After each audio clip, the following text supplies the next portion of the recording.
Acts 20.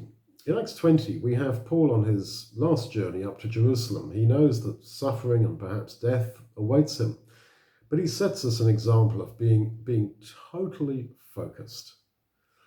I do not count my life of any value, nor as precious to myself, if only I may finish my race and the ministry that I received from the Lord Jesus to testify to the gospel of the grace of God. I coveted no one's silver or gold or apparel.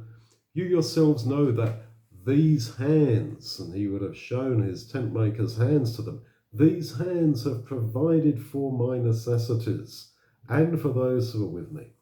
In all things I gave you an example, that so labouring you should help the weak, and to remember the words that the Lord Jesus spoke, saying, it is more blessed to give than to receive. So we know that Timothy was of weak health, and so Paul had worked as a tent maker to get money together, not only to feed himself, but also weak members of his team like Timothy.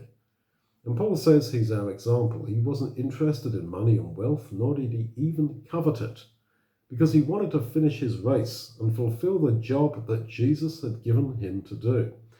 We mustn't think of Paul as just a historical person who had a calling which we don't, because Jesus teaches us that he has given each one of us a work to do. We're all running the race, and we must stay focused on the end point. Well, in his time of dying, Paul wrote to Timothy 4, I have finished my race. He saw the end point as being when he died. But isn't the end point when we meet Jesus, when he returns? Yes, it is. But for us, death is nothing. Death is effectively the coming of Jesus. We'll be unconscious. Death is presented in the Bible as asleep. And the next we'll know we've awoken and met Jesus at his second coming. So let's be like Paul.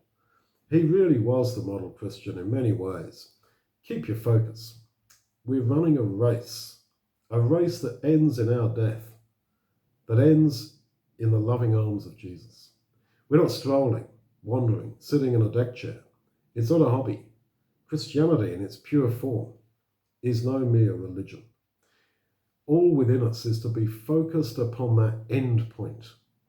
And to continue the metaphor, Paul says in Hebrews that we are, as it were, cheered on in the race by the spectators, who are those faithful believers who already ran their race and they're now dead and unconscious. Their examples inspire us to keep on keeping on. It's at times, I guess, the loneliness of the long-distance runner, but at other times we feel the impetus of fresh power and strength given to us by those who are cheering us on.